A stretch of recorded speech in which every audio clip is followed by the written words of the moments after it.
अभी आप लोग को बहुत सारा बर्ड्स का साउंड सुनाता हूँ। बहुत सारे हैं, देख सकते हो कितना साउंड है।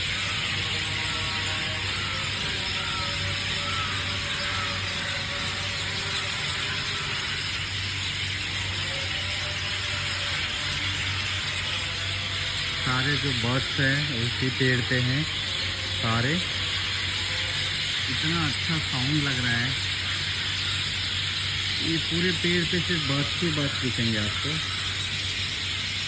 दिखेंगे तो नहीं, बस सुनाई आपको देगा।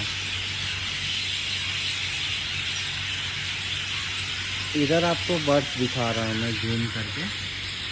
देखो कितना सारे बर्ड्स बैठे हैं।